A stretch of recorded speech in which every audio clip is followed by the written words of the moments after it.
은 주님께서 주님의 제자인 베드로 장모의 병을 고쳐주신 내용을 말씀하고 있습니다.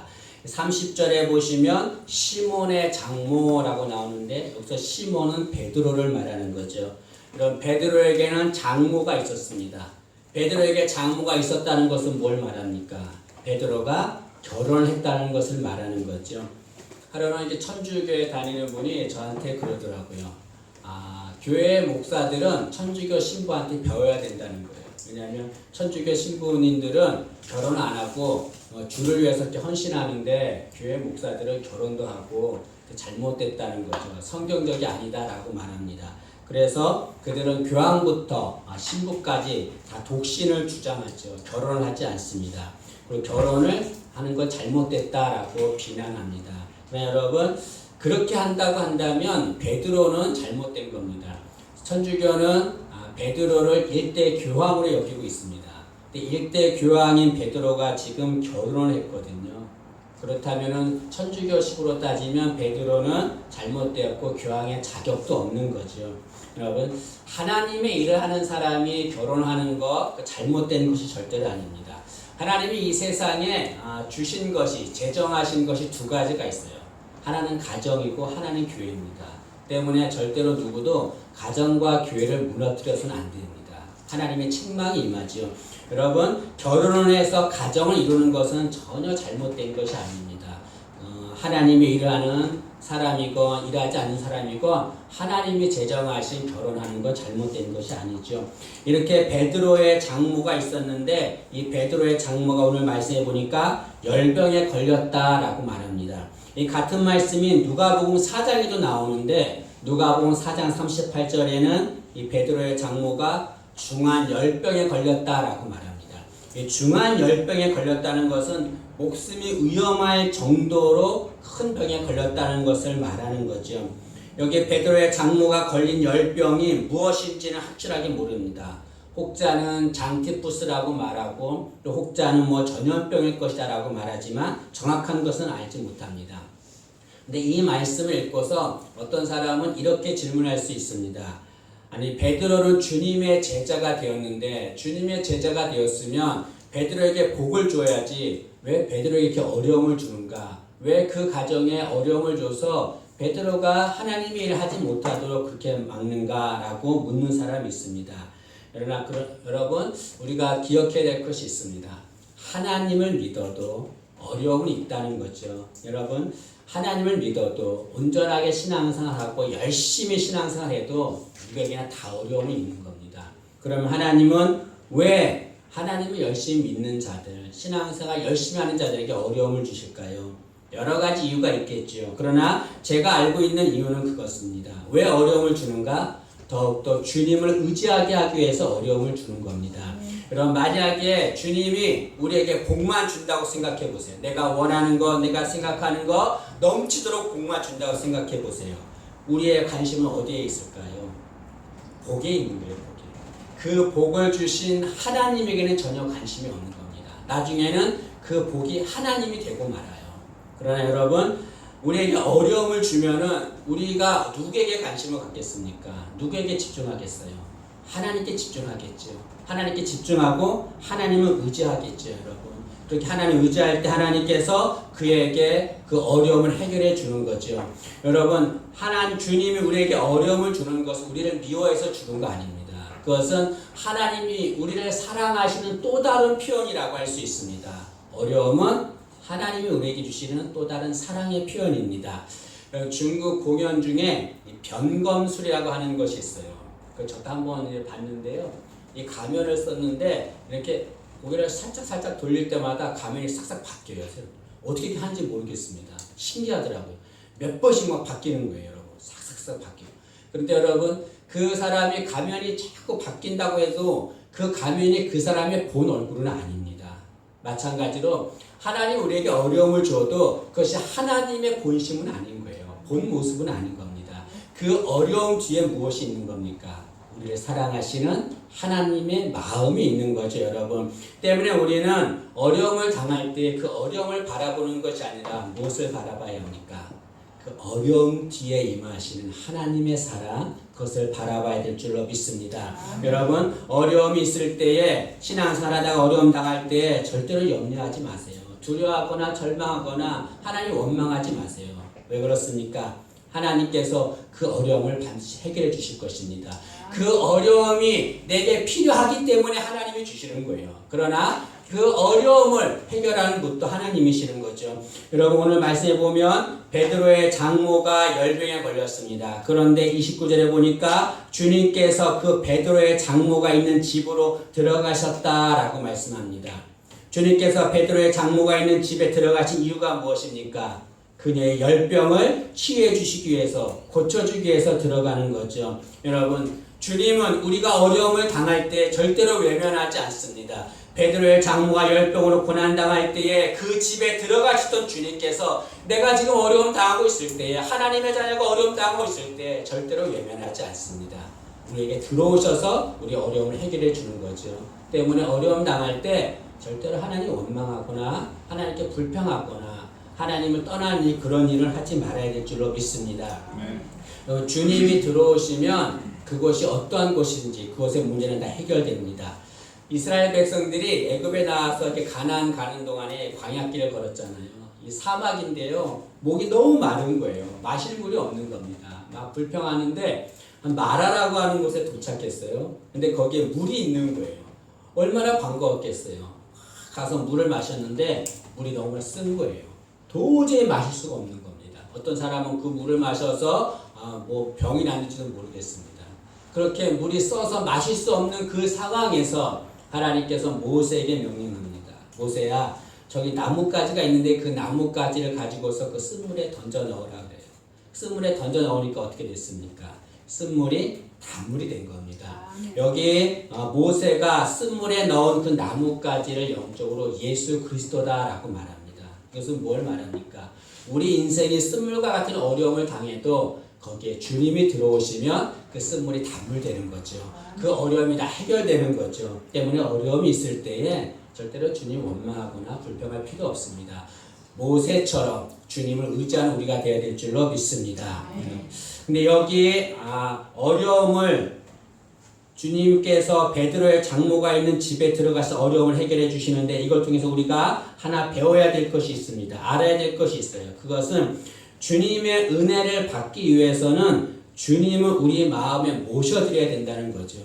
주님을 거부하면은 주님의 은혜를 받을 수 없는 겁니다. 만약에 주님께서 이 베드로의 장모의 집에 들어갔는데 장모가 주님 오시지 마세요, 주님을 거부합니다 라고 주님이 오는 것을 막았다면 어떻게 됐을까요?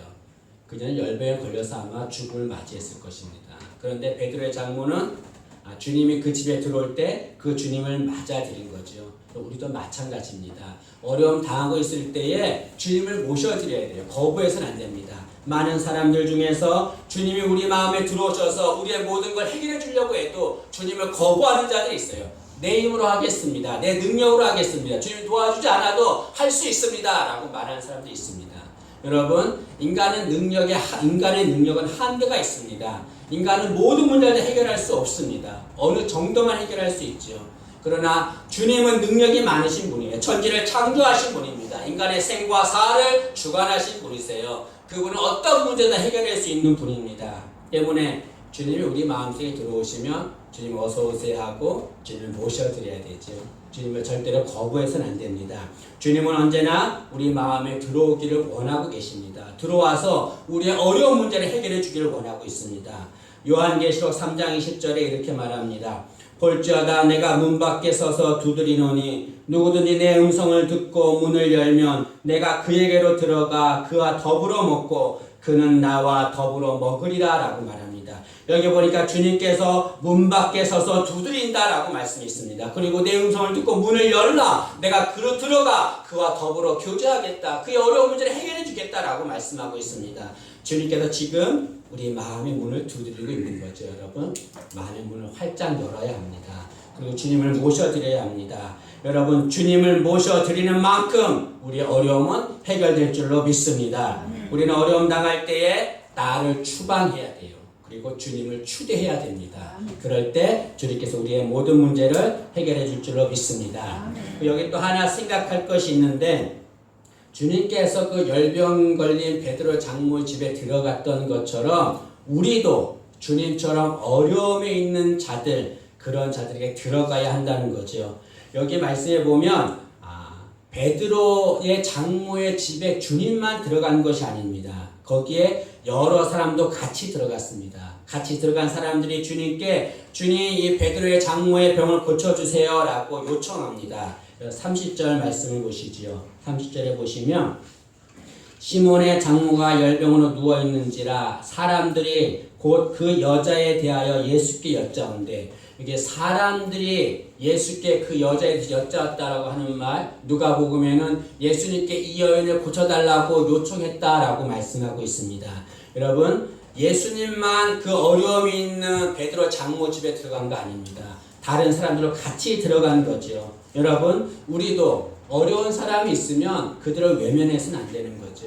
어려운 사람이 있으면 그들에게 함께 그들과 함께하는 우리가 되어야 될 줄로 믿습니다. 그럼 김환영 시인의 울꽃이라고 하는 시가 있습니다. 울꽃이라고 하는 우는 곳 이런 말이죠. 시의 내용은 이렇습니다. 할머니 어디 가요? 예배당 간다. 근데 왜 울면서 가요? 울려고 간다. 왜 예배당 가서 울어요? 울 데가 없다. 여기 보면 할머니가 예배당에 가요. 왜 예배당에 가니까? 울려고 가는 거예요. 왜냐하면 다른 곳에 울 데가 없는 겁니다.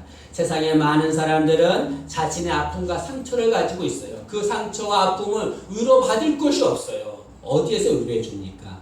교회에서 위로해 주는 겁니다. 누가 위로해 줍니까? 하나님의 자녀들 우리가 그들을 위로해 줘야 될 줄로 믿습니다. 열병 걸려 있는 자들, 고통 속에 있는 자들, 외로움 속에 있는 자들, 그들 외면하지 말고 그들에게 들어가서 그들과 함께 해야 합니다. 로마서 12장 15절은 이렇게 말합니다. 즐거워하는 자들과 함께 즐거워하고 우는 자들과 함께 울라라고 말씀하고 있습니다. 여러분, 우리는 하나님의 자녀입니다. 다 똑같은 하나님의 자녀예요. 근데 우리는 살아가면서 다른 사람들이 아파하고 힘들어할 때 너무나 외면합니다.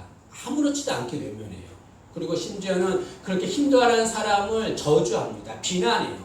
신앙생활 잘못해서 저렇게 했다라고 비난합니다. 정말 그래서는 안 되는 거죠, 여러분. 그 사람이 설령 신앙생활을 잘못해서 그런 어려움을 당한다 할지라도 우리가 할 일은 무엇입니까? 그 사람에게 들어가는 거죠. 함께 울어주고 함께 아파주고 그들의 마음을 품어주는 우리가 되어야 될 줄로 믿습니다. 주님께서는 이 베드로 장모의 집에 들어갔습니다. 그리고 그 장모의 병을 고쳐주었습니다. 근데 주님께서 어떻게 고쳐주셨냐면 일어나라 라고 말씀으로 고치지 않았습니다. 주님께서는 말씀으로 얼마든지 병든 자를 고칠 수 있습니다. 심지어 죽은 자도 말씀으로 일어나게 하셨거든요. 근데 주님께서는 그렇게 하지 않았습니다. 어떻게 했습니까? 31절 말씀을 보시죠. 31절 보시면 나아가사 그 손을 잡아 일으키시니 라고 말합니다. 주님께서 베드로 장모의 집에 들어가서 열병에 누워있는 그 장모의 손을 잡아 일으키셨다라고 말합니다.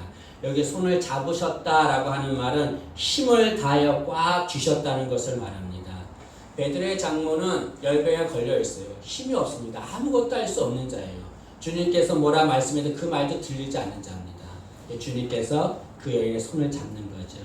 걱정하지 마라, 염려하지 마라, 내가 있다, 내가 너를 일으켜줄 것이다. 그 확신을 주기 위해서 그 여인의 손을 잡은 거죠. 여러분, 이 베드로의 장모는 열병에 걸렸습니다. 열병은 전염될 수 있는 병입니다. 그러나 주님은 전혀 그것에 아랑곳하지 않았습니다. 개의치 않았습니다. 그녀에게 다가가셨어요. 그리고 그의 손을 잡아 일으켜 주셨습니다. 여러분, 우리는 살아갈 때 힘들고 어려울 때가 너무나 많습니다. 내 힘으로 일어날 수 없을 때가 있어요. 그럴 때 우리의 손을 붙잡아 주시는 주님의 손이 있습니다. 주님께서 우리의 손을 붙잡아 주시고 우리를 일으켜 줄 줄로 믿습니다.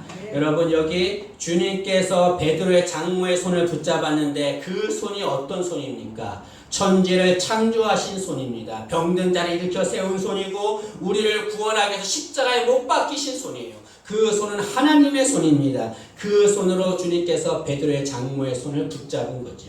얼마나 영광스러운 일입니까? 여러분, 우리가 힘들고 어려울 때에 다른 세상 손 의지하지 말고 주님의 손을 의지하는 우리 되기를 간절히 원합니다. 아멘. 천지를 창조하신 손이세요. 우리를 구원하신 손이세요. 그 손으로 우리를 붙잡아 일으키시길 원합니다. 여러분, 주님의 손을 잡는다는 것은 영광스러운 일이지요. 성경에 보면 12의 혈류증 앓는 여인이 있었어요. 이 여인이 병을 고침받고 싶어서 주님 앞에 가는데 감히 주님 앞에 가서 주님의 손을 붙잡지를 못하는 겁니다. 두렵고 떨려서 붙잡지를 못하는 거예요. 어떻게 했습니까? 주님의 옷자락 붙잡았어요. 옷자락. 근데 고침을 받았습니다. 그만큼 주님의 손은 위대한 손이죠. 근데 그 주님께서 그 손으로 베드로의 장모를 일으켜 세우는 겁니다. 여러분, 주님께서 베드로의 장모의 손을 잡아 일으키자 장모의 열병이 떠나갔습니다. 여러분, 주님께서 우리의 손을 붙잡아 주시기를 원합니다. 우리의 손을 붙잡아 주셔서 우리 일으켜 세워 주시기를 원합니다. 여러분, 우리 인생의 손, 우리 가정의 손, 우리 직장의 손, 우리 교회의 손, 누가 우리 손을 붙잡아 줍니까? 세상 사람들이 붙잡아 줄까요?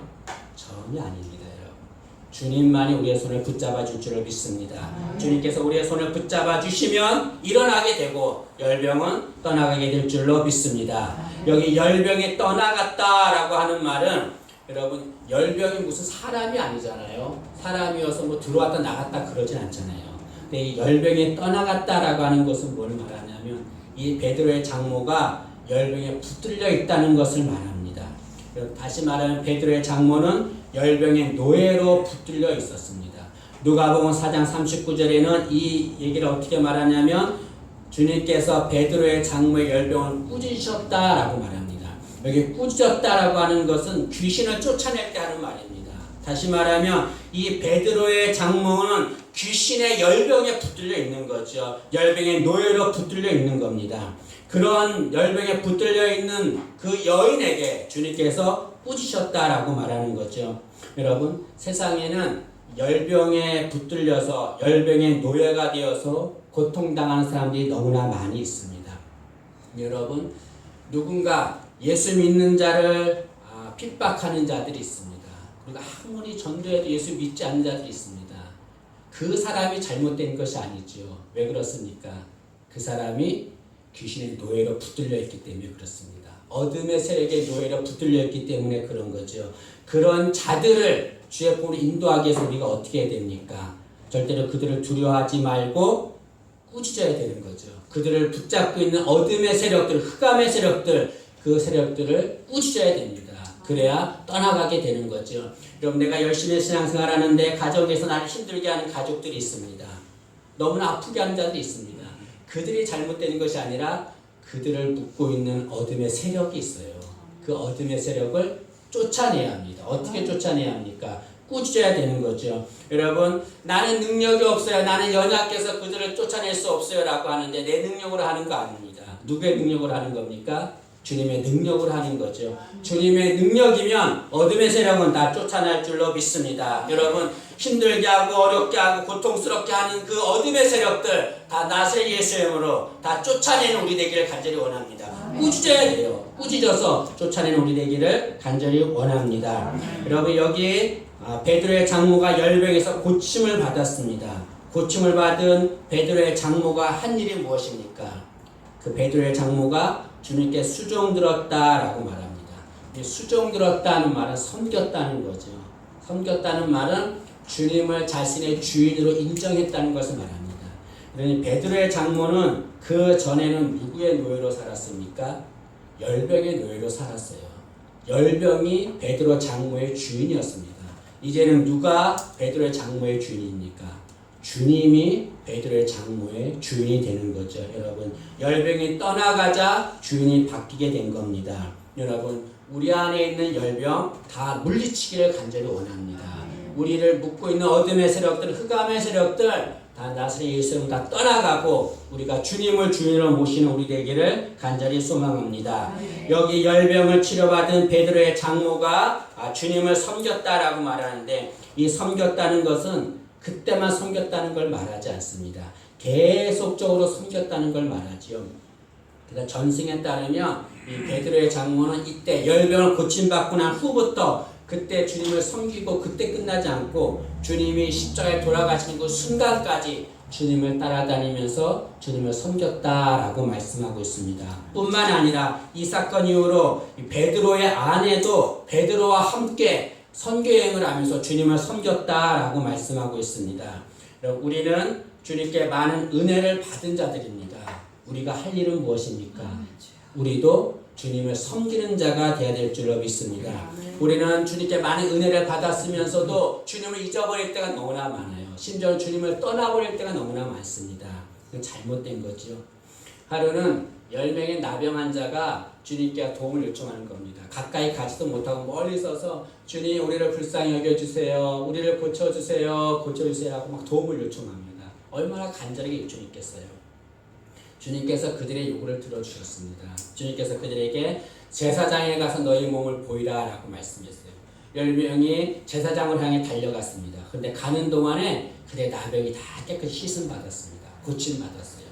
그런데 여러분 10명이 다 고침받았는데 주님께 돌아와 감사한 자는 몇 명이었습니까? 한 명이었어요. 한 명이었습니다. 다 고침을 받았어요. 다 은혜를 받았어요. 그런데 주님께 돌아와 감사한 자는 한 명이었습니다. 주님께 나와서 감사하다고 말하는 한 명이었어요. 그 모습을 보고 주님께서 뭐라고 말씀하셨습니까? 내가 10사람을 다 고치지 않았느냐? 그런데 그 9은 어디 가고 또 한 명만 있느냐? 그 9은 어디 있느냐라고 말씀하셨습니다. 아마 주님이 이 말씀하실 때 무척 서운했을 것이라고 생각합니다. 여러분, 나는 주님께 많은 은혜를 받은 자입니다. 그러면 나는 주님을 섬기는 자입니까? 나는 주님을 떠나는 자입니까? 주님께 많은 은혜를 받은 우리가 마땅히 해야 될 일은 주님을 섬기는 자가 되어야 될 줄로 믿습니다. 여러분 놀라운 것은 주님을 주인으로 모시고 주님을 섬길수록 흑암의 세력은 우리에게 접근하지 못한다는 거죠. 여러분 힘들고 어려울 때 우리의 신앙을 점검해야 됩니다. 내가 주님께를 향하고 있는가, 내가 주님을 진심으로 섬기고 있는가를 생각해야 합니다. 주님께 많은 은혜를 받았음에도 불구하고 주님을 섬기지 않아요. 세상으로 나가고 있습니다. 주님을 잊어버릴 때가 너무나 많아요. 우리는 다시 한번 우리의 신앙을 점검하고 주님을 섬기는 자가 되어야 될 줄로 믿습니다. 여러분 주님께서 베드로의 장모의 손을 붙잡아 일으키시자 10명이 떠나갔습니다. 우리 인생, 우리 가정, 우리 직장의 손 주님 붙잡아 일으켜 주시기를 원합니다. 그러면 우리에게 있는 모든 10명이 흑암의 세력이 다 떠나가게 될 줄로 믿습니다. 그럼 일생 사는 날 동안에 다른 손을 의지하지 말고 주님의 손 붙잡는 그 손 의지하는 우리 되기를 원합니다. 주님은 얼마든지 우리에게 오셔서 우리의 손을 붙잡아 줄 수 있습니다. 우리 모두가 다 주님의 그 손 꼭 잡고 가는 우리 되기를 간절히 소망합니다. 그리고 복음성가 하나 부를 텐데요. 주님이여 이 손을 꼭 잡고 가소서라고 하는 복음성가입니다.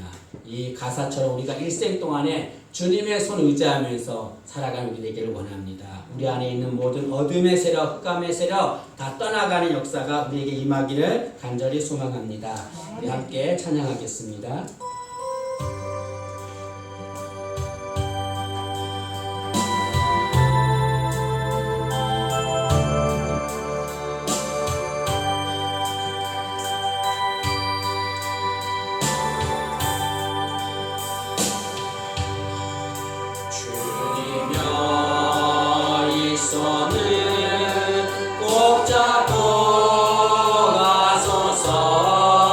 약하고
살아계신 하나님 아버지, 열병에 걸린 베드로의 장모의 손을 붙잡아 일으키시고 그 병을 치유하신 주님을 찬양합니다. 주님, 저희들도 열병에 걸려 있습니다. 남에게 말할 수 없는 아픔과 고통이 있습니다. 주님, 은혜를 내려주시고 우리에게 임하셔서 우리의 손을 붙잡아 일으켜 주시기를 간절히 원합니다. 우리에게 있는 모든 열병이 다 떠나가게 도와주옵소서. 어둠의 세력, 흑암의 세력, 낯의 세력 다 떠나가게 도와주옵소서. 완쾌될 수 있도록 도와주시기 원합니다. 하나님 치유하셔서 일생 다하도록 주님만을 섬기며 사는 저희들 될 수 있도록 은혜 주시길 간절히 원합니다. 나중에 주님 앞에 갔을 때에 내가 주님만을 섬기며 살았습니다라고 고백할 수 있는 우리가 될 수 있도록 은혜를 내려 주옵소서. 하나님께 함께 하시고 도와주실 믿사옵고 감사드리며 예수님의 이름으로 기도하옵나이다. 아멘.